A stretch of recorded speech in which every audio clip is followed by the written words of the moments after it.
नमस्कार मित्रों।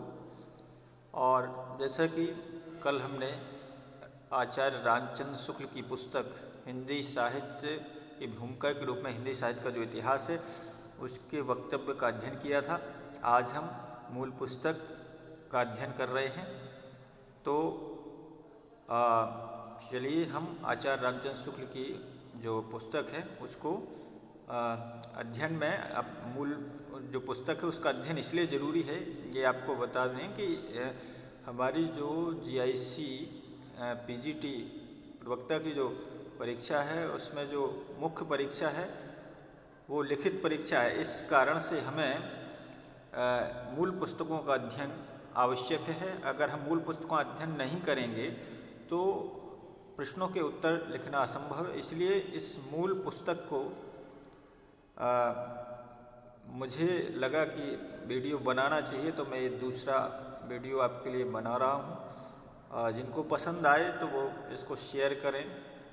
इससे लाभ कुछ नहीं, आपके पास पुस्तक है, आप पुस्तक से भी अध्ययन कर सकते हैं। लेकिन बात ये है कि मान लीजिए समय अगर नहीं है, सिलेबस बहुत बड़ा है, समय नहीं है, तो हम कई बार काम करते हुए भी सुनते रहते हैं तो कई चीज़ें दिमाग में हमारे बैठ जाती हैं। तो इस वजह से इसका जो है मुझे लगा कि बनाना चाहिए, तो इसलिए बना रहा हूँ। और साथ में मुझे भी थोड़ा सा नॉलेज हो जाएगा, ये भी एक कारण है, इस वजह से भी बना रहा हूँ।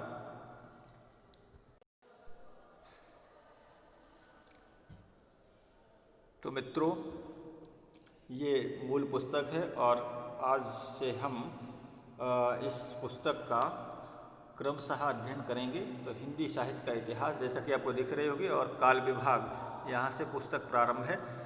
तो देखिए इसमें काल विभाग में लिखा है कि जबकि प्रत्येक देश का साहित्य वहाँ की जनता की चित्तवृत्तियों का संचित प्रतिबिंब होता है। ये पंक्ति बहुत बार परीक्षा में पूछी गई है, तो यहाँ कुछ इस हम वक्तव्य को याद रखेंगे, क्योंकि कई बार पूछा जाता है कि हम जो है नहीं जान पाते हैं बाद में कि ये किसकी पंक्ति है। तो जबकि प्रत्येक देश का साहित्य वहाँ की जनता की चित्तवृत्ति का संचित प्रतिबिंब होता है, तब यह निश्चित है कि जनता की चित्तवृत्ति के परिवर्तन के साथ साथ साहित्य के स्वरूप में भी परिवर्तन होता चला जाता है। आदि से अंत तक इन्हीं चित्तवृत्तियों की परंपरा को रखते हुए साहित्य परंपरा के साथ उनका सामंजस्य दिखाना ही साहित्य का इतिहास कहलाता है। जनता की चित्तवृत्ति बहुत कुछ राजनीतिक, सामाजिक, सांप्रदायिक तथा धार्मिक परिस्थिति के अनुसार होती है। अतः कारण स्वरूप इन परिस्थितियों का किंचित दिग्दर्शन भी साथ ही साथ आवश्यक होता है। इस दृष्टि से हिंदी साहित्य का विवेचन करने में यह बात ध्यान में रखनी होगी कि किसी विशेष समय में लोगों में रुचि विशेष का संचार और पोषण किधर से किस प्रकार हुआ। उपर्युक्त व्यवस्था के अनुसार हम हिंदी साहित्य के 900 वर्षों के इतिहास को 4 कालों में विभक्त कर सकते हैं। तो ये देखिए आपका काल विभाजन है आचार्य रामचंद्र शुक्ल के अनुसार। तो आदिकाल, वीरगाथा काल, इन्होंने आदिकाल को वीरगाथा काल नाम दिया और इसका समय है 1050 से 1375। फिर पूर्व मध्यकाल को भक्ति काल, इनका ये काल विभाजन, हालांकि इन्होंने दोहरा काल विभाजन किया है, तो इन्होंने पूर्व मध्यकाल को भक्ति काल कहा है।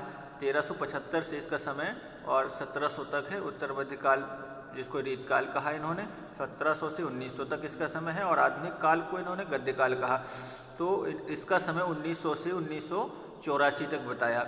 यद्यपि इन कालों की रचनाओं की विशेष प्रवृत्ति के अनुसार ही इनका नामकरण किया गया है, पर यह न समझना चाहिए कि किसी काल में और प्रकार की रचनाएं होती ही नहीं थीं।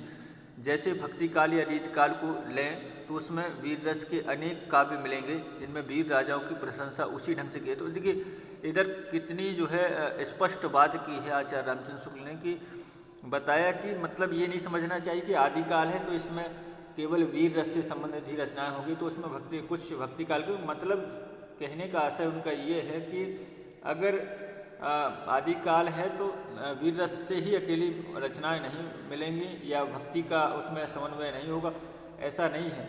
हाँ, ये अवश्य है कि उसमें जो श्रृंगार और वीर रस से परिपुष्ट रचनाएं अधिक मिली हैं, तो इस कारण कुछ प्रवृत्तियों को लेकर और कुछ जो है उन रचनाओं के आधार पर काल का विभाजन हो गया, लेकिन उसमें भक्ति की भी अवधारणा देखने को मिलती है। ठीक है, तो दूसरा है आगे की बताया गया कि मिलेंगे जिनमें वीर राजाओं की प्रशंसा उसी ढंग से की होगी जिस ढंग से कि वीर गाथा काल में हुआ करती थी। अतः प्रत्येक काल का वर्णन इस प्रणाली पर किया जाएगा कि पहले तो उक्त काल की विशेष प्रवृत्ति सूचक उन रचनाओं का वर्णन होगा जो उस काल के लक्षण के अंतर्गत होगी। पीछे के संक्षेप में उनकी अतिरिक्त और प्रकार की ध्यान देने योग्य रचनाओं का उल्लेख होगा। तो आगे है आपका आदिकाल। अब आदिकाल को देखेंगे।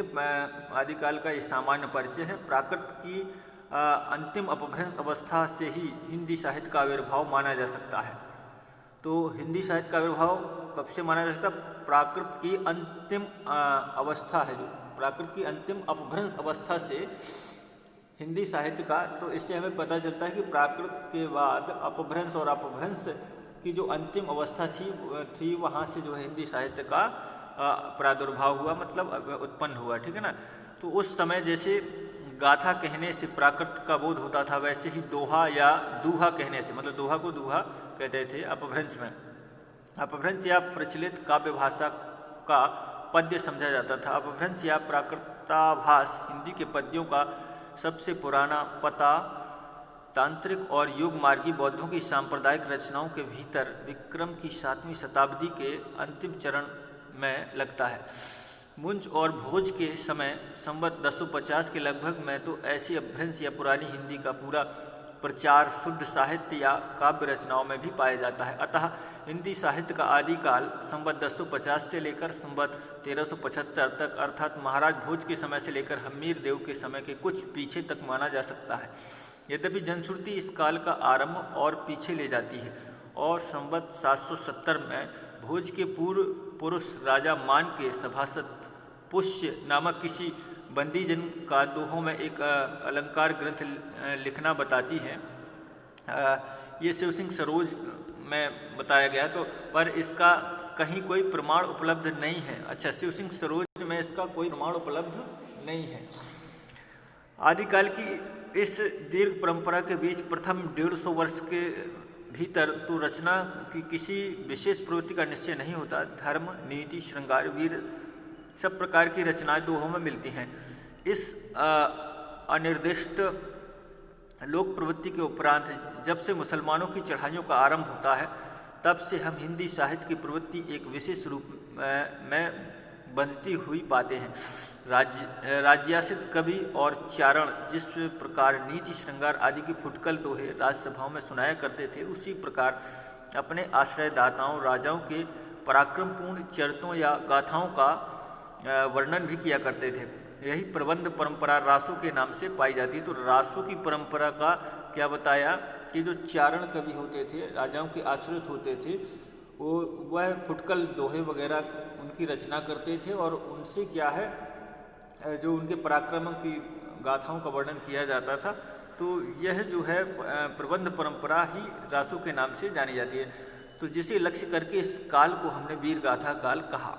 दूसरी बात इस आदिकाल के संबंध में ध्यान देने की यह है कि इस काल की जो साहित्यिक सामग्री प्राप्त है उसमें कुछ तो असंदिग्ध है और कुछ संदिग्ध है।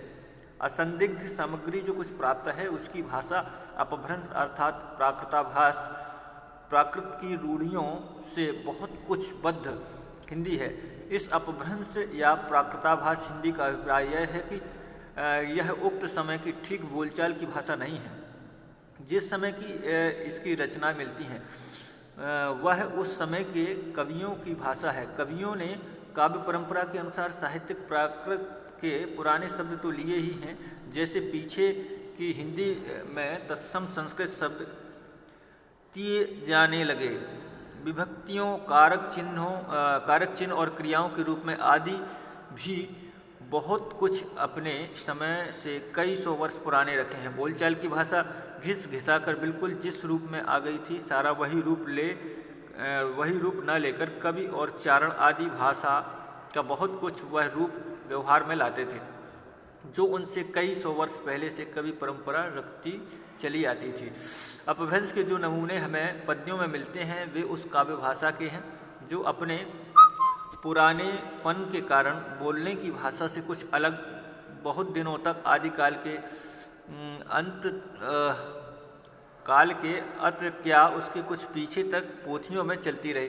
विक्रम की 14वीं शताब्दी के मध्य में एक ओर तो पुरानी परंपरा के कोई कवि संभवतः सारंगधर हम्मीर की वीरता का वर्णन ऐसी भाषा में कर रहे थे जैसे दिया है, चलिए वीर हम्मीर पाभर में इड़ कपई, दिगमण राह अंधार धूल सुर रह आच्छाई।